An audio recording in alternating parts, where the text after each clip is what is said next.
Hello दोस्तों, good evening. स्वागत है आपका हमारे YouTube channel mission lecture UK 2025 पर। तो दोस्तों, आज की क्लास में हम मिशन लेक्चर के अंतर्गत शिक्षण अभिरुचि जो हमारा प्रवक्ता स्क्रीनिंग का सिलेबस है शिक्षण अभिरुचि का, तो उसके अंतर्गत हम ई गवर्नेंस वाला टॉपिक पर चर्चा करेंगे दोस्तों, और इससे रिलेट हम एमसीक्यू पर चर्चा करेंगे।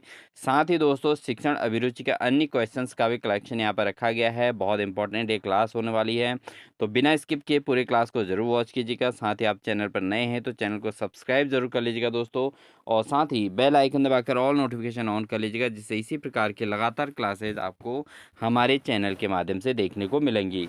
तो बिना स्किप किए पूरी क्लास को ज़रूर वॉच कीजिएगा। तो स्टार्ट करते हैं दोस्तों आज की क्लास के पहला क्वेश्चन।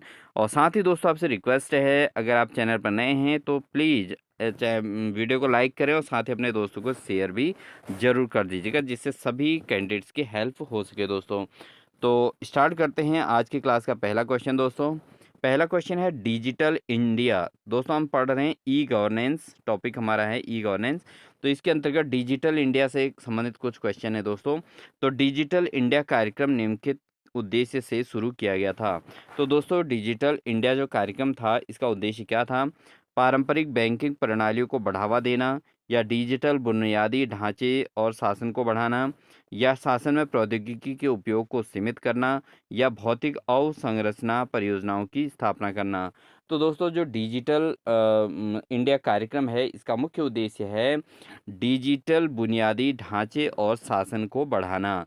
तो दोस्तों, जो बुनियादी ढांचे हैं उनको भी चेंज करना है, उनको डिजिटल करना है, और साथ ही जो शासन व्यवस्था के अंतर्गत जो भी प्रॉब्लम्स हैं, उन प्रॉब्लम को बहुत आसानी से सॉल्व करना, ये डिजिटल इंडिया कार्यक्रम का मुख्य उद्देश्य रखा गया था। और इसी उद्देश्य को रखते हुए ये डिजिटल इंडिया कार्यक्रम शुरू किया गया था दोस्तों। बढ़ते हैं दोस्तों अगले प्रश्न में। अगला क्वेश्चन है दोस्तों, प्रधानमंत्री जनधन योजना, ठीक है, PMJDY, ठीक है दोस्तों, मुख्य रूप से किससे संबंधित है? तो दोस्तों, प्रधानमंत्री जनधन योजना जो संबंधित है वो किससे है? ऑप्शन है डिजिटल साक्षरता, वित्तीय समावेश और डिजिटल बैंकिंग, ग्रामीण रोजगार, या स्वास्थ्य बीमा। तो प्रधानमंत्री जनधन योजना जो दोस्तों है वह है वित्तीय समायोजन और समावेशन और डिजिटल बैंकिंग से संबंधित है दोस्तों, ठीक है। तो इसको आप जरूर नोट कर लीजिएगा, इंपॉर्टेंट क्वेश्चन है दोस्तों, क्योंकि ऐसे क्वेश्चन आपको सामान्य ज्ञान के अंतर्गत भी मिलेंगे और शिक्षण अभिरुचि के अंतर्गत भी देखने को मिलेंगे दोस्तों, ठीक है। तो प्रधानमंत्री जनधन योजना किससे संबंधित है? वित्तीय समावेशन और डिजिटल बैंकिंग से संबंधित है। बढ़ते हैं दोस्तों अगले प्रश्न में। अगला क्वेश्चन है दोस्तों, निम्नलिखित के लागू होने से भारत में डिजिटल भुगतान को काफ़ी बढ़ावा मिला है। तो दोस्तों, किन चीज़ों के लागू होने से भारत में डिजिटल भुगतान को सबसे ज़्यादा बढ़ावा मिला है? तो ऑप्शन है एकीकृत भुगतान इंटरफेस यानी कि यूपीआई सिस्टम, या भारतीय राष्ट्रीय भुगतान निगम ये हो सकता है, या आधार सक्षम भुगतान प्रणाली, या प्रधानमंत्री आवास योजना। तो दोस्तों, जो डिजिटल भुगतान प्रोसेस है दोस्तों, ये क्वेश्चन बहुत आसानी से समझा जा सकता है कि डिजिटल तरीके से अगर पेमेंट करनी है तो किसका यूज़ किया जाता है? तो दोस्तों, ये किया जाता है यूपीआई का। आप देखते हैं मोबाइल में गूगल है, यूपीआई सिस्टम है, पेटीएम वगैरह सारे यूपीआई सिस्टम के अंतर्गत आते हैं।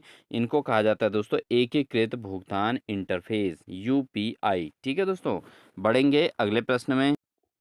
अगला क्वेश्चन है दोस्तों, आधार परियोजना निम्नलिखित का एक महत्वपूर्ण घटक है। तो आधार परियोजना किसका एक महत्वपूर्ण घटक है दोस्तों? डिजिटल पहचान प्रबंधन, कृषि सुधार, ऊर्जा सुरक्षा, या रक्षा आधुनिकीकरण। तो दोस्तों, जो आधार परियोजना है वो किसका महत्वपूर्ण घटक है? तो आधार परियोजना दोस्तों यह है डिजिटल पहचान प्रबंधन की, ठीक है। तो ये दोस्तों आपका जो आधार परियोजना चल रही है, जो आधार है वो किससे संबंधित है दोस्तों? वह है डिजिटल पहचान प्रबंधन से। तो आधार सिस्टम दोस्तों पूरे ऑल इंडिया में लागू है, तो ये जो है डिजिटल पहचान प्रबंधन की व्यवस्था के अंतर्गत आता है। अगला क्वेश्चन है दोस्तों, भारतीय राष्ट्रीय डिजिटल लाइब्रेरी एनडीएलआई का क्या उद्देश्य है? तो दोस्तों, भारतीय राष्ट्रीय डिजिटल लाइब्रेरी जो है इसका मुख्य उद्देश्य क्या है दोस्तों? ऑप्शन है निःशुल्क डिजिटल पुस्तकों और संसाधन उपलब्ध कराना, या डिजिटल मुद्राओं को विनियमित करना, या डिजिटल मार्केटिंग को बढ़ावा देना, या पारंपरिक पुस्तकालयों को बढ़ावा देना। तो भारतीय राष्ट्रीय डिजिटल लाइब्रेरी का जो उद्देश्य है दोस्तों क्या है? वह है निःशुल्क डिजिटल पुस्तकें और संसाधन उपलब्ध कराना, ठीक है दोस्तों। क्योंकि दोस्तों इसके द्वारा जो है जो डिजिटल लाइब्रेरी है दोस्तों, इसके द्वारा क्या हो रही हैं, डिजिटल पुस्तकें और संसाधन उपलब्ध कराए जा रहे हैं और वो भी निःशुल्क दोस्तों, ठीक है। बढ़ेंगे दोस्तों अगले बढ़ते हैं दोस्तों अपने टॉपिक के मेन क्वेश्चन पे। भारत में ई गवर्नेंस का उद्देश्य क्या है? तो दोस्तों आपने शिक्षण अभिरुचि का टॉपिक देखा है, ई गवर्नेंस है। तो यहाँ पर ई गवर्नेंस का जो मेन उद्देश्य है वो क्या है दोस्तों? वो है सरकारी सेवाओं की दक्षता और पारदर्शिता में सुधार। तो दोस्तों इसका आप सटीक आंसर सीधे सीधे याद कीजिए कि ई गवर्नेंस का जो टारगेट है वो है सरकारी सेवाओं की दक्षता और उसकी पारदर्शिता में सुधार करना ई गवर्नेंस का उद्देश्य है दोस्तों, ठीक है। जबकि यहाँ पर ऑप्शन में क्या दिए थे, कर संग्रहण प्रक्रियाओं को सरल बनाना, केवल कर के लिए थोड़ा है दोस्तों ई गवर्नेंस, ठीक है। ग्रामीण क्षेत्रों में इंटरनेट की पहुंच कम करना, ये तो कोई बात ही नहीं हुई। इंटरनेट की पहुंच कम करने के लिए ई गवर्नेंस मतलब ही नहीं बनता। भाई इंटरनेट की पहुंच तो बढ़ानी है। कागज आधारित लेन देन में वृद्धि, बिल्कुल गलत। तो इनको पढ़ के कोई फायदा भी नहीं था दोस्तों। तो सही चीज थी सरकारी सेवाओं की दक्षता और पारदर्शिता में सुधार करना, यह है हमारा ई गवर्नेंस, ठीक है दोस्तों। बढ़ेंगे दोस्तों अगले प्रश्न में। अगला क्वेश्चन है दोस्तों, डिजिटल इंडिया भूमि अभिलेख आधुनिकीकरण कार्यक्रम का उद्देश्य क्या है? तो दोस्तों जो डिजिटल इंडिया भूमि अभिलेख कार्यक्रम है, इसका उद्देश्य क्या है, यानी कि इस कार्यक्रम को किस लिए डेवलप किया गया है? तो दोस्तों इसको जो डेवलप किया गया है, भूमि अभिलेखों का एक तो डिजिटलीकरण है और उनकी पहुंच में सुधार करना। तो डिजिटल इंडिया भूमि अभिलेख आधुनिकीकरण जो कार्यक्रम है दोस्तों, इसका टारगेट है भूमि अभिलेखों का डिजिटलीकरण और उनकी पहुंच में सुधार करना। ये डिजिटल इंडिया भूमि अभिलेख आधुनिकीकरण कार्यक्रम का मुख्य उद्देश्य है दोस्तों। तो ऑप्शन नंबर ए इसका बिल्कुल सही आंसर है दोस्तों, ठीक है। बढ़ते हैं दोस्तों अगले प्रश्न में। अगला प्रश्न है, ई ई क्रांति डिजिटल इंडिया पहल का हिस्सा है जो निम्नलिखित पर केंद्रित है। तो दोस्तों जो इलेक्ट्रॉनिक क्रांति हुई है यानी कि ई क्रांति है, ये डिजिटल इंडिया पहल का एक हिस्सा है। तो ये किस पर केंद्रित है? ऑप्शन है इलेक्ट्रॉनिक स्वास्थ्य रिकॉर्ड, शैक्षिक सुधार, कृषि सुधार या सरकारी सेवा वितरण में परिवर्तन। तो ई क्रांति जो डिजिटल इंडिया की पहल है दोस्तों, ये किस पर केंद्रित है? ये है दोस्तों सरकारी सेवा वितरण में परिवर्तन पर आधारित है, ठीक है दोस्तों। केवल इलेक्ट्रॉनिक स्वास्थ्य कार्ड देके ई क्रांति नहीं हो सकती। शैक्षिक सुधार भी डायरेक्टली ई क्रांति से नहीं हो सकता। कृषि सुधार भी से नहीं हो सकता डायरेक्टली। सरकारी सेवा वितरण में परिवर्तन करना, इलेक्ट्रॉनिक जो क्रांति है दोस्तों, ई क्रांति है डिजिटल इंडिया के अंतर्गत, वो दोस्तों सरकारी सेवा की जो वितरण प्रणाली है उसमें परिवर्तन करने के लिए ई क्रांति डिजिटल इंडिया का कार्यक्रम चलाया गया है। बढ़ते हैं दोस्तों अगले प्रश्न में। राष्ट्रीय ऑप्टिकल फाइबर नेटवर्क को निम्नलिखित में के लिए डिजाइन किया गया था। तो दोस्तों जो राष्ट्रीय ऑप्टिकल फाइबर नेटवर्क है, NOFN, को किसके लिए डिजाइन किया गया था? तो दोस्तों राष्ट्रीय ऑप्टिकल फाइबर नेटवर्क को जो डिजाइन किया गया था वो किया गया था ग्रामीण क्षेत्रों में हाई स्पीड इंटरनेट कनेक्टिविटी का विस्तार करना। तो दोस्तों जो राष्ट्रीय ऑप्टिकल फाइबर नेटवर्क है, इसका मुख्य उद्देश्य क्या है? ग्रामीण क्षेत्रों में हाई स्पीड की इंटरनेट कनेक्टिविटी को विस्तारित करना। ये राष्ट्रीय ऑप्टिकल फाइबर नेटवर्क का मुख्य उद्देश्य था और इसीलिए इसको डिजाइन किया गया था दोस्तों। तो दोस्तों आज की क्लास में आपको बहुत ऐसे इंपॉर्टेंट क्वेश्चन मिलने वाले हैं जो आपको आगामी परीक्षाओं में, चाहे पीसीएस फ्री का दे रहे हो चाहे आप प्रवक्ता स्क्रीनिंग का दे रहे हो, दोनों के एग्जाम्स में दोस्तों ये डिजिटल से क्वेश्चन अवश्य मिलेंगे और 100% मिलेंगे। इसलिए आप इनको बिल्कुल प्रिपेयर कर लीजिएगा। एक भी क्वेश्चन स्किप मत कीजिएगा दोस्तों। और जहाँ पर आपको थोड़ा कठिनाई लग रही है क्वेश्चन की लैंग्वेज को समझने में, उसको आप अपनी नोटबुक में नोट जरूर कर लीजिएगा दोस्तों। एक अच्छी प्रिपरेशन के लिए नोटबुक का आगे से होना भी जरूरी है। बढ़ते हैं दोस्तों अगले प्रश्न में। अगला क्वेश्चन है दोस्तों, स्वयं भारत सरकार की एक पहल है। किस प्रकार की पहल है दोस्तों? स्वयं करके एक पहल है भारत सरकार की। ये किस प्रकार की है? डिजिटल बैंकिंग को बढ़ावा देना, ऑनलाइन शिक्षण एवं पाठ्यक्रम प्रदान करना, या ऑनलाइन शॉपिंग को विनियमित करना, या डिजिटल सुरक्षा को बढ़ाना। तो जो दोस्तों जो स्वयं भारत सरकार की जो पहल है स्वयं करके, तो इसका माध्यम, इसका जो ये पहल है, ये पहल किस प्रकार की है दोस्तों? यह है ऑनलाइन शिक्षा और पाठ्यक्रम प्रदान करने की जो है एक पहल रखी गई है दोस्तों, जिसको जिसको स्वयं नाम दिया गया है। और इसका टारगेट है सारी शिक्षा को ऑनलाइन करना और पाठ्यक्रम भी ऑनलाइन प्रदान करना। ठीक है दोस्तों, ऑनलाइन शिक्षा और ऑनलाइन पाठ्यक्रम तो आज के समय में उपलब्ध है ही दोस्तों। आपने देखा होगा जो भी आपके एनसीईआरटी की जो भी बुक्स आ रही हैं दोस्तों, हर चैप्टर के आगे से क्या है उसमें एक डिजिटल साइन बना हुआ है, जिसको क्यूआर कहा गया है, और वो क्यूआर को स्कैन करेंगे तो पूरा का पूरा ऑनलाइन वो बुक अपने जो है मोबाइल में दिखाई देती है। तो इट मीन्स ये क्या है, स्वयं जो पहल है उसी के अंतर्गत ये भी है दोस्तों। ठीक है, तो ऑनलाइन शिक्षा पाठ्यक्रम को मतलब शिक्षा और पाठ्यक्रम को ऑनलाइन प्रदान करना ये स्वयं का मुख्य जो है पहल के अंतर्गत आता है दोस्तों। बढ़ते हैं दोस्तों अगले प्रश्न में, डिजिटल लॉकर प्रणाली नागरिकों को निम्नलिखित की अनुमति देती है। तो दोस्तों जो डिजिटल लॉकर प्रणाली है वो नागरिकों को किस चीज़ की अनुमति देती है दोस्तों? तो डिजिटल लॉकर सिस्टम जो होता है दोस्तों वो क्या करता है, महत्वपूर्ण दस्तावेजों को डिजिटल प्रतियां सुरक्षित रूप से संग्रहित करने का काम करती है दोस्तों। दोस्तों आपने देखा होगा डिजी लॉकर एक ऐप होता है जिसके अंतर्गत आप अपने डॉक्यूमेंट्स को जो है रख सकते हैं, और वो डॉक्यूमेंट बिल्कुल सेफ एंड सुरक्षित माने गए हैं। ठीक है दोस्तों, तो डिजी लॉकर सिस्टम होता है उसमें आप डॉक्यूमेंट्स को रख सकते हैं। ठीक है, कोई भी अपने डॉक्यूमेंट्स हो तो ऐप है और उसमें आप रख सकते हैं, ऐसा आप करते भी होंगे। ठीक है दोस्तों, तो बहुत सारे अभ्यर्थी ऐसे भी होंगे जो डिजिटल सेक्टर में काफ़ी आगे होंगे और अपना जो है ऑनलाइन सिस्टम में बहुत वर्क करते होंगे। हालांकि हमारे से बहुत आगे होंगे, बट फिर भी ये चीज़ है दोस्तों, तो यही काम है डिजी लॉकर प्रणाली का। तो डिजी लॉकर प्रणाली जो है नागरिकों को क्या करता है, महत्वपूर्ण दस्तावेजों को डिजिटल प्रतियां सुरक्षित करने और संग्रहित करने में हेल्प करता है दोस्तों। ठीक है, बट यहाँ पर ऑप्शन क्या थे, ऑनलाइन बैंकिंग सेवाओं तक पहुँच, केवल ऑनलाइन बैंकिंग से संबंधित नहीं है दोस्तों डिजी लॉकर प्रणाली। सरकारी नौकरियों के आवेदन करने के तक ही सीमित नहीं है, सरकारी अधिकारियों के खिलाफ शिकायत दर्ज करने तक ही सीमित नहीं है दोस्तों। एक्चुअली क्या है दोस्तों, डिजी लॉकर प्रणाली जो है हालांकि इन तीनों में भी यूज़ होता है, बट मूल रूप से किस में है, महत्वपूर्ण दस्तावेजों को सुरक्षित रखने का कार्य करता है डिजिटल लॉकर। अगला क्वेश्चन है दोस्तों, भारत नेट। भारत नेट का लक्ष्य है, तो भारत नेट का लक्ष्य क्या है दोस्तों? तो भारत नेट का लक्ष्य है दोस्तों ग्रामीण और दूर दराज के क्षेत्रों में हाई स्पीड इंटरनेट उपलब्ध कराना। तो भारत नेट का लक्ष्य क्या है दोस्तों, पूरे भारत के, क्योंकि दोस्तों जो शहरी क्षेत्र हैं वहाँ पर तो इंटरनेट कनेक्टिविटी काफ़ी अच्छी रहती है, कोई दिक्कत वाली बात नहीं होती है। लेकिन इन्होंने एक जो है सिस्टम चलाया है भारत नेट करके, तो इसके अंतर्गत क्या किया गया, पूरे ग्रामीण क्षेत्रों को भी इम्पोर्टेंस दी गई, और उसके आधार पर ग्रामीण और दूर दराज के क्षेत्रों में हाई स्पीड इंटरनेट उपलब्ध कराया गया। तो यही इसका मुख्य उद्देश्य रखा गया था, यही इसका एम था, इसका लक्ष्य यही था कि ग्रामीण और दूर दराज के क्षेत्रों में हाई स्पीड इंटरनेट उपलब्ध कराया जाए। तो भारत नेट का लक्ष्य आप समझ गए होंगे दोस्तों। बढ़ते हैं हम अगले क्वेश्चन में। आ गया दोस्तों एक और अन्य महत्वपूर्ण क्वेश्चन, डिजिटल इंडिया कार्यक्रम कहाँ और कब शुरू किया गया था? तो दोस्तों डिजिटल इंडिया कार्यक्रम जो है कब शुरू किया गया था? तो यहाँ पर ऑप्शन है 2012, 2014, 2016 या 2018। तो दोस्तों डिजिटल इंडिया जो कार्यक्रम शुरू हुआ था वो होता 2014 में।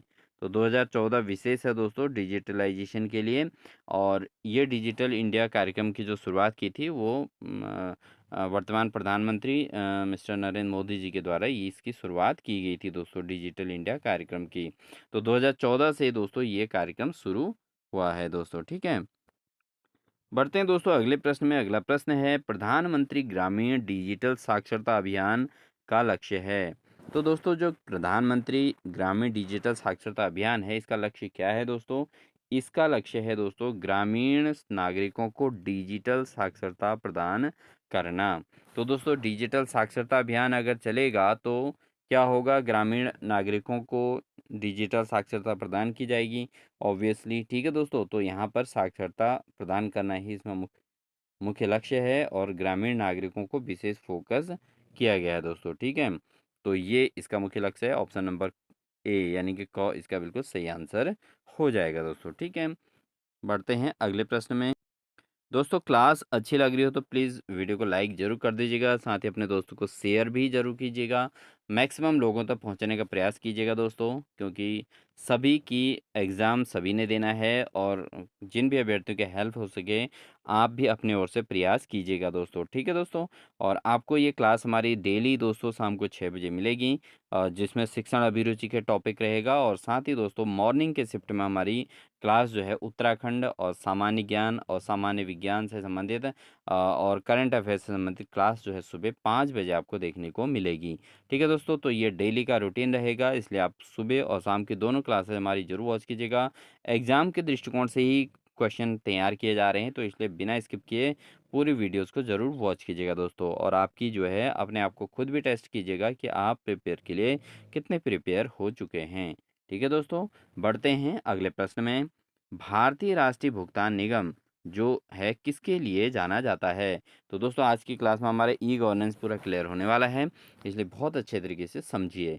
तो भारतीय राष्ट्रीय भुगतान नियम जो है दोस्तों, ये किसके लिए है? ठीक है, किसके लिए जाना जाता है? तो दोस्तों ये होता है खुदरा भुगतान प्रणालियों और बुनियादी ढांचे का प्रबंधन। ठीक है, जो जो भुगतान प्रणाली होती हैं, जो डायरेक्ट पेमेंट की प्रोसेस होती है और जो बेसिक पेमेंट के सिस्टम है, उसके मैनेजमेंट करने का काम करता है भारतीय राष्ट्रीय भुगतान निगम। ठीक है दोस्तों, बढ़ेंगे अगले प्रश्न में।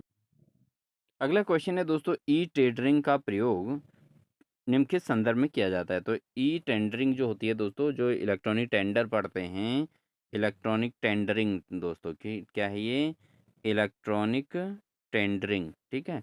जो इलेक्ट्रॉनिक टेंडर प्रोसेस होती है दोस्तों, किस संदर्भ में किया जाता है? तो सरकारी खरीद प्रक्रिया, डिजिटल स्वास्थ्य कार्ड, ऑनलाइन शिक्षा, मोबाइल बैंकिंग।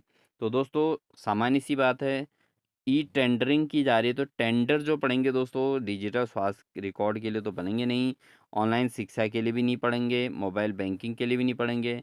तो किसके लिए होंगे दोस्तों? सरकारी खरीद प्रक्रिया के लिए इलेक्ट्रॉनिक टेंडर का प्रयोग किया जाता है। तो दोस्तों आपने अधिकांश जगह देखा होगा कि अब जो भी सरकारी संस्थान वगैरह हैं, उनमें अगर भी कोई भी चीज़ खरीदी या बेची जाती है, तो वहाँ पे ई टेंडरिंग होती है दोस्तों, और ई टेंडरिंग के प्रोसेस के द्वारा वहाँ पर जो है सामान के लिए मोल भाव किया जाता है।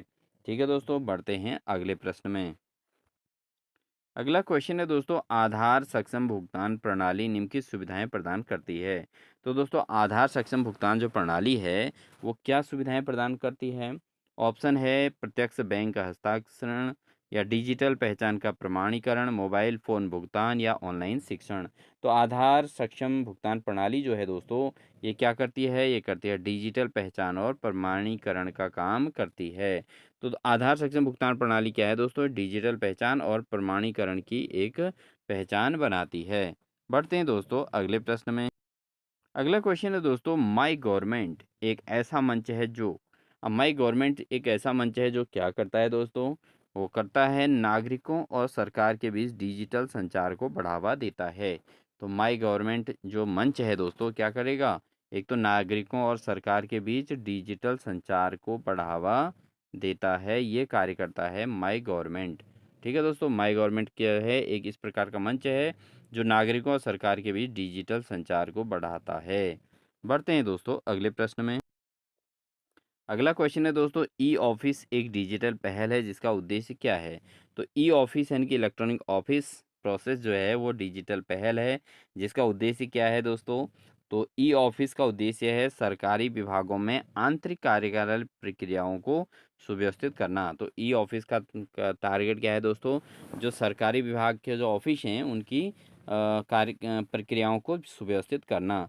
दोस्तों यहाँ पर आप समझेंगे कि बहुत सारे इसी प्रकार के क्वेश्चन लगातार इसलिए रखे गए हैं दोस्तों, क्योंकि हमें इसका पूरा कॉन्सेप्ट क्लियर करना है, क्योंकि आपका शिक्षण अभिरुचि में 40 क्वेश्चन आने हैं। तो 40 क्वेश्चन का मतलब समझिए दोस्तों कि आपको कुछ क्वेश्चन 20-22 क्वेश्चन 25 क्वेश्चन ऐसे मिलेंगे आपको जो बहुत आसानी से हो जाएंगे दोस्तों। ठीक है, तो उन्हीं में ये क्वेश्चन भी आएंगे जो आपको पढ़ते ही समझ में आ जाना चाहिए। अगर आपने ऐसे क्वेश्चनों को स्किप कर दिया एग्ज़ाम में, तो फिर स्कोरिंग कर पाना मुश्किल हो जाएगा। तो इसलिए इसकी प्रैक्टिस आप इसमें से ज़रूर कर लीजिएगा दोस्तों, ठीक है। तो इसलिए जो है ई ऑफिस एक डिजिटल पहल है जिसका उद्देश्य क्या है? इलेक्ट्रॉनिक ऑफिस है, तो ऑफिस से मतलब सरकारी विभाग के आंतरिक कार्यालय और कार्यालय की प्रक्रियाओं को सुव्यवस्थित करना। तो बहुत आसान से इस प्रश्न का उत्तर बन जाता है दोस्तों, ठीक है। बढ़ेंगे दोस्तों अगले प्रश्न। डिजिटल इंडिया अधिनियम निम्नलिखित के लिए लाया गया। तो डिजिटल इंडिया अधिनियम किसके लिए लाया गया दोस्तों? डिजिटल इंडिया अधिनियम जो लाया गया था दोस्तों, डिजिटल बुनियादी ढांचे और सेवाओं को बढ़ावा देने और विनियमित करने के लिए लाया गया था। तो डिजिटल इंडिया अधिनियम का जो टारगेट था, एक तो था बुनियादी ढांचे और सेवाओं को बढ़ावा देना और विनियमित करना, ये इसका मुख्य उद्देश्य रखा गया था। तो ऑप्शन नंबर 20 का बिल्कुल सही आंसर हो जाएगा। बढ़ते हैं दोस्तों शिक्षण अभिरुचि का अन्य क्वेश्चन में। छात्रों में किसका विकास आपकी दृष्टि से सबसे महत्वपूर्ण है? तो दोस्तों जो बच्चों में जो विकास है वो सबसे महत्वपूर्ण क्या है? तो दोस्तों इसका जो है, किस चीज़ का विकास सबसे ज़्यादा इम्पोर्टेंस रखता है दोस्तों? काम में लगन, ठीक है, काम में लगन करने का जो है विकास, या धर्मानुराग है ना, धर्म के प्रति अनुराग प्रेम हो, या श्रम का महत्व, या इम्पोर्टेंस जो श्रम की इम्पोर्टेंस है उसको, या आत्मविश्वास। तो दोस्तों मैं तो ये मानता हूँ कि अगर किसी बच्चे के अंतर्गत कॉन्फिडेंस है दोस्तों, तो वो सब कुछ कर सकता है। ठीक है? कॉन्फिडेंस यानी कि उसके अंदर सेल्फ मोटिवेटेड यानी कि सेल्फ कॉन्फिडेंस होना ज़रूरी है दोस्तों। तो सेल्फ कॉन्फिडेंस अगर उसके अंदर आ जाता है बच्चे के अंदर, तो समझ लीजिए वो बच्चा जो है उसका विकास हो गया दोस्तों, ठीक है? तो सबसे ज़्यादा क्या है विकास का दृष्टिकोण सबसे ज़्यादा कैसा होना चाहिए? बच्चे के अंतर्गत आत्मविश्वास को डेवलप करना। ये एक शिक्षक के अंदर ये गुण होना चाहिए अपने बच्चे के प्रति, जिस अभ्यर्थी को पढ़ा रहे हैं उसके अंदर विश्वास को बढ़ाना, उसके अंदर कॉन्फिडेंस को लाना। ठीक है दोस्तों, बढ़ते हैं अगले प्रश्न में। अगला क्वेश्चन है दोस्तों, शिक्षण में भिन्न भिन्न शिक्षण विधि का प्रयोग करने से क्या होता है? तो दोस्तों अगर हम टीचिंग कर रहे हैं और टीचिंग में अलग अलग विधियों का प्रयोग करते हैं, तो उससे क्या होता है? ठीक है, तो पहली बात तो छात्रों का ध्यान केंद्रित होता है, बिल्कुल सही है दोस्तों। अगर आप रेगुलर जो है एक किताब को लेके कहानी पाठन करने लग जाएंगे या व्याख्यान करने लग जाएंगे, तो कोई बच्चा ध्यान नहीं देगा दोस्तों। एक दिन ध्यान देगा, 2 दिन ध्यान देगा, तीसरे दिन से उसके लिए वो स्टोरी भी बोरिंग हो जाएगी दोस्तों, ठीक है? और छात्रों को भली प्रकार समझ में आता है, बिल्कुल, ये बात तो बिल्कुल सही है दोस्तों, ठीक है? ये भी होता है कि छात्रों का ध्यान केंद्रित होता है। पहली बात तो अगर शिक्षण विधि अलग-अलग यूज़ किया जाए तो छात्र ध्यान केंद्रित होता है, और दूसरी बात उसको समझ में भी आती है बात, ठीक है? तीसरा क्या है, कक्षा की पढ़ाई रोचक बन जाती है, ठीक है? और उसको इंटरेस्ट आने लग जाता है क्योंकि टीचर डेली अलग-अलग इम्प्लीमेंट करते हैं, नए-नए प्रयोग करते हैं या नए-नए तरीके से पढ़ाते हैं। तो इट मीन्स दोस्तों यहाँ पर अलग-अलग विधियों से पढ़ाना सबसे कारगर साबित होता है। तो इसका ऑप्शन नंबर तीनों बिल्कुल सही है, यानी कि option number D is the right answer दोस्तों, ठीक है? उम्मीद है आपको हमारी क्लास अच्छी लग रही होगी। क्लास अच्छी लग रही हो तो प्लीज़ दोस्तों वीडियो को लाइक कीजिए और साथ ही अपने दोस्तों को शेयर भी ज़रूर कीजिएगा। चैनल पर नए हैं तो सब्सक्राइब भी ज़रूर कर लीजिएगा दोस्तों। बढ़ते हैं हम अगले क्वेश्चन में। अगला क्वेश्चन है दोस्तों, बच्चों के सामाजिकरण में शिक्षक की क्या भूमिका होती है? तो दोस्तों जब बच्चों का जो सोशलाइजेशन होता है, अगर कोई चाइल्ड है, कोई बच्चा है, ठीक है, अगर उनका सोशलाइजेशन हो रहा है तो उसमें टीचर की क्या भूमिका है? एक टीचर ने अपना क्या रोल प्ले करना है दोस्तों, ये हमें समझना है। तो दोस्तों उनको क्या करना है, अगर बच्चे का सामाजिकरण हो रहा है तो उसका बौद्धिक विकास करना है, ठीक है? अगर बच्चे का क्या करना है, टीचर का टारगेट क्या होना चाहिए, बच्चे का बौद्धिक विकास करना, और बाकी उसका सामाजिकरण हो ही रहा है, ठीक है दोस्तों? उसमें सांप्रदायिक शिक्षा प्रदान करना बिल्कुल गलत है दोस्तों। सांप्रदायिक शब्द जहाँ पर आएगा दोस्तों, सीधे सीधे इसको तो आप नेगलेक्ट कर देना, सीधा हटा देना।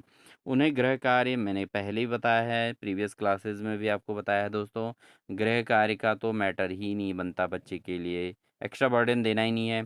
उन्हें आर्थिक प्रयोग में सहायता सहयोग देना, देखो दोस्तों टीचर होके अगर आप बच्चे को आर्थिक सहायता ही करने में रह जाओगे, तो कहीं न कहीं बच्चे का विकास नहीं होगा।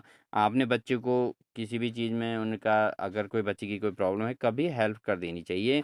ऐसा नहीं कि हम उसको हमेशा आर्थिक सहयोग ही करने में, तो बच्चा तो कुछ खुद मेहनत करने का प्रयास ही नहीं करेगा, है ना दोस्तों? उसको आर्थिक मदद कहाँ पे चाहिए? जहाँ पर उसके कोई आवश्यकताएँ पूरी ना हो रही हों शिक्षा संबंधित, तो वहाँ पर हमको उसकी हेल्प करनी चाहिए। किसी बच्चे का आर्थिक जो है घरेलू जो स्थितियाँ होती हैं, आर्थिक स्थिति बहुत कमज़ोर होती है, तो उस बच्चों के लिए कॉपी किताबें प्रोवाइड करा सकते हैं हम। उसकी ड्रेस नहीं है तो ड्रेस दिला सकते हैं। अब उसको हम अगर किसी स्थिति में उसको हम 100 का नोट दे दें, 200 रुपये दे दें, 50 रुपये दे दें, तो वो कहीं न कहीं उस पैसे का जो है दुरुपयोग ही करेगा। तो ऐसा आर्थिक सहयोग हमको नहीं करना है दोस्तों। हमें कैसा सहयोग करना है? जो उसके शिक्षा के स्तर को बढ़ाए, यानी कि शिक्षा में उसकी हेल्प करे दोस्तों, ठीक है? बढ़ते हैं दोस्तों अगले प्रश्न में। अगला क्वेश्चन है दोस्तों, एक शिक्षक जब शिक्षा में कक्षा शिक्षण कर रहे हों, क्लास में टीचिंग कर रहे हो, तो उस दौरान उनको किस बात का ध्यान देना चाहिए? तो दोस्तों एक शिक्षक को अपने क्लास के दौरान जब बच्चों को पढ़ा रहे हो तो उनको ध्यान देना चाहिए कि छात्र प्रसन्नतापूर्वक पढ़ें, यानी कि बच्चों को ज़्यादा हंसाने का प्रयास नहीं करना है कि उनको खुश कर दो और पढ़ाई होगी, तो ये गलत है। इसके अलावा पाठ पढ़ाने का कार्य पीरियड के समय में पूरा हो जाए, ये भी रॉन्ग है। पाठ के उद्देश्य पूर्ण करना, पाठ के उद्देश्य को पूर्ण करना इसमें मूल टारगेट इसका होना चाहिए दोस्तों। क्या होना चाहिए? पाठ के जो उद्देश्य हैं उनको पूर्ण करने का टारगेट होना चाहिए। तो ऑप्शन नंबर सी इसका बिल्कुल सही आंसर हो जाएगा। ठीक है दोस्तों, तो ऑप्शन नंबर सी क्या हो जाएगा? इसका सही आंसर हो जाएगा। अगला क्वेश्चन है दोस्तों, कभी कभी बहुत विद्वान व्यक्ति भी अच्छा शिक्षक नहीं बन पाता, उसका स्वाभाविक कारण हो सकता है। तो दोस्तों कभी कभी क्या होता है, जो विद्वान व्यक्ति होते हैं वो भी एक अच्छे शिक्षक नहीं बन पाते हैं। इसका मुख्य कारण क्या है दोस्तों?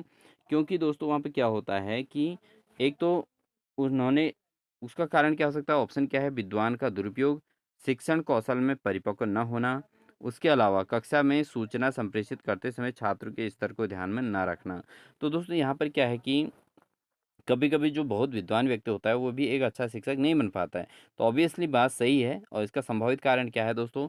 एक तो सबसे बड़ी प्रॉब्लम क्या होती है दोस्तों, उनको टीचिंग स्किल जो होता है, वो डेवलप नहीं होता, ठीक है? वो नॉलेज पूरी होती है, अपने सब्जेक्ट का पूरा अच्छा महारथी होते हैं, काफ़ी जानकारी रखते हैं, सब्जेक्ट में डीप स्टडी की हुई होती है, बट फाइनली वो जब अपनी टीचिंग में जाते हैं, तो टीचिंग में बहुत अच्छा नहीं कर पाते हैं। तो इसका मतलब ये, इसका कारण क्या होता है? इसका कारण ये नहीं कि उनके अंदर विद्वता में कमी है, इसका कारण ये है कि उनके अंदर जो है टीचिंग स्किल डेवलप नहीं हो पाया दोस्तों, ठीक है? शिक्षण कौशल में परिपक्व नहीं होना इसका मुख्य कारण है दोस्तों। दूसरा क्या है कि कक्षा में सूचना संप्रेषित करते समय छात्रों के स्तर को ध्यान में न रखना। तो अगर वो जो सूचनाएँ हैं उनको संप्रेषित कर रहे हैं, तो छात्रों के स्तर को ध्यान में नहीं रख पाना, ये इसका मुख्य कारण है। तो ऑप्शन बी और सी इसके दोनों सही है दोस्तों। तो ऑप्शन नंबर डी इसका सही आंसर हो जाएगा दोस्तों। बढ़ते हैं दोस्तों अगले प्रश्न में। अगला क्वेश्चन है दोस्तों, छात्रों में वैज्ञानिक दृष्टिकोण उत्पन्न किया जा सकता है। तो छात्रों में वैज्ञानिक दृष्टिकोण कैसे उत्पन्न किया जा सकता है दोस्तों? विज्ञान की शिक्षा के द्वारा, या तर्कसंगत विचारों के प्रस्तुतिकरण द्वारा, या दर्शन और मनोविज्ञान की शिक्षा के द्वारा, या ये सभी। तो दोस्तों अगर हम छात्रों में वैज्ञानिक दृष्टिकोण जो है उत्पन्न करना चाहते हैं, उनके अंदर साइंटिफिक थिंकिंग अगर लाना चाहते हैं दोस्तों, तो उसके लिए हमको क्या करना पड़ेगा? उनके लिए तर्कसंगत विचारों के प्रस्तुतिकरण करना पड़ेगा। तो उनके सामने क्या लाना पड़ेगा दोस्तों? साइंटिफिक थॉट डेवलप करने के लिए हमको क्या करना पड़ेगा? लॉजिकल चीज़ें लानी पड़ेंगी उनके सामने ना दोस्तों, ठीक है? तो अगर हम लॉजिकल चीज़ें बीच-बीच में लाते रहेंगे पढ़ाते वक़्त, तो उसके अंदर बच्चे के अंदर क्रिएटिविटी आएगी, उसके अंदर थिंकिंग पावर बढ़ेगी। वो अपनी जो है जो एनर्जी है उसको सोचने में लगाएगा, और उससे क्या होगा? उसके अंदर वैज्ञानिक दृष्टिकोण का डेवलपमेंट होगा दोस्तों, ठीक है? तो तर्कसंगत विचारों के प्रस्तुतिकरण द्वारा ही बच्चे के अंदर वैज्ञानिक दृष्टिकोण को डेवलप किया जा सकता है। देखिए दोस्तों अगला क्वेश्चन है, बहुत बढ़िया क्वेश्चन है। यदि वाद विवाद प्रतियोगिता है, यानी कि डिबेट चल रही है, इसके लिए आपको निर्णायक मंडल में शामिल कर दिया जाए, तो आप क्या करेंगे दोस्तों? ठीक है, अब आप टीचर बन गए और आपसे कहा भाई आज वाद विवाद प्रतियोगिता है बच्चों की, और उसमें आपको क्या बना दिया? आपको निर्णायक बना दिया। तो आप निर्णायक बन के आप क्या करोगे दोस्तों? क्या डिसीजन लोगे? कैसे आप क्या करोगे? तो यहाँ पर ऑप्शन दिए हैं। सारी चीज़ें दोस्तों, जो भी एग्जाम होते हैं उनमें इसी प्रकार के क्वेश्चन पूछे जा रहे हैं, क्योंकि यहाँ से एक टीचर के गुणों को चेक किया जाता है। और जो इनमें अपने आप को दोस्तों, यहाँ चारों ऑप्शन आपको क्या होगा कि लगभग मिलते-जुलते मिल रहे हैं, और इनमें से आप अगर गलत की ओर चले गए तो कहीं न कहीं सिलेक्शन रुक जाता है। तो ऐसे क्वेश्चन को ज़रूर प्रैक्टिस करके जाइए दोस्तों। वाद-विवाद प्रतियोगिता में अगर निर्णायक मंडल में शामिल कर दिया जाए तो क्या होगा? पहला ऑप्शन है प्रतिभागी के प्रदर्शन के अनुसार निर्णय देंगे, या गर्व का अनुभव करेंगे। तो दोस्तों गर्व तो होगा, बट ऐसे नहीं खाली गर्व का अनुभव करके काम चल जाएगा, ऐसा भी नहीं है। साथी निर्णायकों को ध्यान में रखकर निर्णय देंगे। अब साथी निर्णायकों से क्या मतलब बच्चों? इसमें बच्चे को ध्यान देना है, जो बच्चा प्रतियोगिता में पार्टिसिपेट कर रहा है उसको देखना है। विषय वस्तु पर बिल्कुल ध्यान नहीं देंगे। अरे विषय वस्तु पे ध्यान नहीं देंगे तो निर्णय किस बात का दोगे? तो यहाँ पर तो ये भी गलत हो गया, ठीक है दोस्तों? साथी निर्णायकों को क्या ध्यान देना है? भाई बगल में कौन निर्णायक बैठा है उसको क्या ध्यान देना है? या पक्षपात क्यों करना है? पक्षपात तो करना ही नहीं है। तो ऑप्शन गलत हो गया दोस्तों। गर्व का अनुभव करके कुछ नहीं होने वाला दोस्तों, ये तो बिल्कुल हट गया आपका। रह गया कौन सा? First option. फर्स्ट ऑप्शन कैसे दोस्तों? प्रतिभागी के प्रदर्शन का अनुसार निर्णय देना है। यानी कि जो पार्टिसिपेंट्स हैं, जो छात्र उस वाद विवाद प्रतियोगिता में पार्टिसिपेट कर रहे हैं, उनके परफॉर्मेंस को देख के आंसर वहाँ पर वैल्यू देनी है दोस्तों, ठीक है। उम्मीद है आपको ये ऑप्शन समझ में आ गया होगा, तो ऑप्शन नंबर ए बिल्कुल सही आंसर है।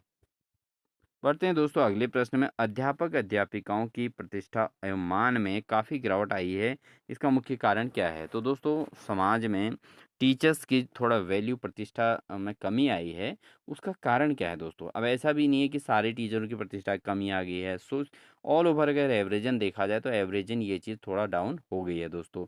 अब इसकी गिरावट आने का मुख्य कारण क्या है, ये हमको यहाँ पर बताना है दोस्तों। मेन कारण क्या है दोस्तों? पहले ऑप्शन दे रखा है कि उनकी ट्यूशन की लालची प्रवृत्ति। एक तो ट्यूशन के कराने की लालची प्रवृत्ति हो गई है। उनके आचरण की गिरावट, तो बहुत सारे टीचर के आचरण में भी गिरावट हो गई है। उनके शिक्षण के प्रति लापरवाही, टीचिंग के प्रति लापरवाही करते हैं, ये भी एक कारण है। तो दोस्तों ये सभी कारण, इनमें से तीनों के तीनों कारण हो सकते हैं। अन्य कारण भी बहुत सारे हैं दोस्तों, लेकिन यहाँ पर 3 कारण दिए गए हैं, तो ऑप्शन नंबर डी इसका सही आंसर हो जाएगा। इसी कारण से जो है प्रतिष्ठा और मान में गिरावट आई है, तो ऑप्शन नंबर डी इसका बिल्कुल सही आंसर हो जाएगा दोस्तों। अगला क्वेश्चन है दोस्तों, एक अध्यापक का सबसे बड़ा शत्रु क्या हो सकता है? उनका प्रधानाचार्य, उनका धन का लोभ, उसका उद्दंड छात्र, या उसके अहंकार जो उसके अंदर गुणात्मक सुधार आने नहीं देता। तो एक अध्यापक का सबसे बड़ा शत्रु क्या है दोस्तों? तो प्रधानाध्यापक कभी शत्रु नहीं हो सकता दोस्तों। उसके अलावा धन का लोभ, ये भी धन का लोभ होना, लेकिन एक अध्यापक का शत्रु पूरी तरीके से नहीं है। उसका उद्दंड छात्र, छात्र भी, अन्य छात्र भी तो होते हैं भाई। केवल एक ही छात्र क्या सब उससे शत्रुता हो जाएगी तो क्या हो जाएगा? लेकिन उसका जो अहंकार है, जो उसके अंदर गुणात्मक सुधार आने नहीं देता है, ये मुख्य कारण है दोस्तों। तो ऑप्शन नंबर डी इसका बिल्कुल सही आंसर हो जाएगा। एक अध्यापक का सबसे बड़ा शत्रु क्या है? अगर अध्यापक के अंदर अहंकार आ जाता है, तो उसके अंदर गुणात्मक सुधार नहीं हो सकता। तो ऑप्शन नंबर डी इसका बिल्कुल सही आंसर हो जाएगा। अगला क्वेश्चन है दोस्तों, अपनी कक्षा के बच्चों के सामाजिकरण की प्रक्रिया को तेज करने के लिए शिक्षक को अपना व्यवहार कैसा रखना चाहिए? तो दोस्तों अपनी कक्षा में अगर बच्चों का सामाजिकरण करना है, तो उस प्रक्रिया को तेज करने के लिए शिक्षक को अपना व्यवहार कैसा रखना चाहिए? सहानुभूतिपूर्ण किंतु कठोर, या स्नेह और सहानुभूतिपूर्ण, या सामान्य या कठोर? तो दोस्तों अगर कक्षा में बच्चों के सामाजिकरण की प्रक्रिया को तेज करना है, तो कैसा रखना चाहिए व्यवहार? एक तो स्नेहपूर्ण रखना चाहिए, और सहानुभूतिपूर्ण भी होना चाहिए दोस्तों। क्योंकि बच्चों के साथ मित्रतापूर्ण व्यवहार तो करना ही है दोस्तों शिक्षण प्रक्रिया के अंतर्गत। और दूसरा, अगर कोई बच्चा माना हैंडीकैप्ड है या कोई अन्य प्रॉब्लम से पीड़ित है, तो उसके प्रति सहानुभूति भी होना अध्यापक का गुण होना चाहिए दोस्तों। ये नहीं कि अगर बच्चे के अगर वो हाथ से लिख नहीं पा रहा है, उसके हाथ में कोई चोट लगी है, कुछ हुआ है, और हम उसको ज़बरदस्ती कह रहे हैं भी तूने औरों के बराबर वर्क क्यों नहीं किया है, और हम उसको दंडित कर रहे हैं, तो ये दोस्तों अच्छा कार्य नहीं है। एक शिक्षक का अच्छा व्यवहार नहीं कहलाएगा दोस्तों, ठीक है। तो स्नेह और सहानुभूतिपूर्ण व्यवहार होना ज़रूरी है दोस्तों। बढ़ते हैं दोस्तों अगले प्रश्न में। एक अध्यापक के लिए निम्न में से सबसे कठिन काम क्या हो सकता है? तो दोस्तों एक अध्यापक है और उसके लिए सबसे अधिक कठिन काम क्या हो सकता है? अपने शिक्षण को सुधारना, सहायक शिक्षण सामग्री तैयार करना, या अपनी साथी अध्यापकों से अच्छे संबंध बनाना, या छात्रों के असामाजिक व्यवहार को सुधारना। तो दोस्तों एक अध्यापक के लिए सबसे कठिन काम क्या हो सकता है? वो हो सकता है दोस्तों आपका छात्रों के असामाजिक व्यवहार को सुधारना। क्योंकि यहाँ पर अपने शिक्षण को सुधारने का काम तो टीचर बहुत आसानी से कर लेंगे। इसके अलावा सहायक शिक्षण सामग्री को तैयार करना, ये तो एक शिक्षक का गुण ही होता है। अपनी साथी अध्यापकों से अच्छे संबंध बनाना, वो भी खुद का व्यवहार है टीचर का, वो भी चेंज हो सकता है। बट छात्रों में जो असामाजिक का व्यवहार है दोस्तों, इसको सुधारना इतना आसान काम नहीं है, यही काम सबसे कठिन काम है दोस्तों। और इस कठिन काम को कैसे सुधारा जा सकता है दोस्तों? अध्यापक अपने खुद के व्यवहार को प्रदर्शित करके, ठीक है दोस्तों, अच्छे व्यवहार को प्रदर्शित करेंगे, तो कहीं ना कहीं छात्रों के अंदर थोड़ा अच्छा बिहेव आ जाएगा, ठीक है दोस्तों। बढ़ते हैं अगले प्रश्न। बढ़ते हैं दोस्तों आज की क्लास के अंतिम क्वेश्चन में। अंतिम क्वेश्चन है, यदि कोई छात्र अध्यापक से के निरंतर प्रयास के बावजूद बार बार कक्षा में फेल हो जाता है तो इसका संभावित कारण क्या हो सकता है। तो अगर कोई छात्र है, अगर अध्यापक के द्वारा निरंतर प्रयास करने के बाद भी बार बार कक्षा में फेल हो रहा है तो इसका मुख्य कारण क्या हो सकता है। छात्र की बुद्धि औसत से बहुत नीचे होना, या अभिभावकों का उस पर ध्यान न देना, छात्र का उद्दंड होना, और ये सभी। तो दोस्तों क्या ऑप्शन से हो सकता है। दोस्तों अगर कोई छात्र अध्यापक के निरंतर प्रयास करने के बावजूद भी कक्षा में फेल हो रहा है तो इसका संभावित कारण क्या हो सकता है कि छात्र की जो बुद्धि लेवल है दोस्तों, वो बुद्धि का स्तर जो है औसत से बहुत नीचा है, इसलिए वो सुधार नहीं हो पा रहा है उसमें। ठीक है। अब अभिभावकों का उस पर ध्यान नहीं देना दोस्तों, अभिभावक ध्यान नहीं दे पा रहे हैं लेकिन बच्चे में टीचर तो अध्यापक अध्यापक का निरंतर प्रयास तो लिखा है ना दोस्तों, अध्यापक तो निरंतर प्रयास कर रहे हैं ना, तो बच्चे के अंदर चेंज आ जाना चाहिए। तो उसका कारण क्या होगा, उसका कारण क्या होगा दोस्तों, कि छात्र की बुद्धि जो है औसत से बहुत ही नीचे होगी, जिसके कारण से अध्यापक के द्वारा भी बार बार प्रयास करने पर भी छात्र में कोई परिवर्तन नहीं हो पा रहा है। तो दोस्तों ये थी हमारी आज की क्लास, और आज की क्लास आपको कैसे लगी कमेंट सेक्शन में ज़रूर बताइएगा। वीडियो अच्छी लगी तो लाइक ज़रूर कीजिएगा, अपने दोस्तों को शेयर भी ज़रूर कीजिएगा दोस्तों। प्लीज़ दोस्तों अगर आपको वीडियो अच्छी लग रही है तो कमेंट सेक्शन में अपने विचार ज़रूर प्रस्तुत कीजिएगा, और साथ ही अगर कोई चेंजेस आप चाहते हैं तो प्लीज़ कमेंट सेक्शन में ज़रूर दीजिएगा दोस्तों। ठीक है। और साथ ही आपसे रिक्वेस्ट है, चैनल पर नए हैं तो चैनल को सब्सक्राइब करके बेल आइकन दबाकर ऑल नोटिफिकेशन ऑन कर लीजिएगा, क्योंकि हमारे डेली की क्लास सुबह और शाम की 2 क्लासेस कंटिन्यू आपको प्रॉपर मिलने वाली हैं। इसलिए चैनल पर बने रहें और साथ ही अपने दोस्तों को भी शेयर ज़रूर कर दें। इन्हीं सभी बातों के साथ मिलते हैं दोस्तों एक नेक्स्ट बेहतरीन क्लास के साथ। तब तक के लिए अपने ध्यान रखिए। Wish you all the best.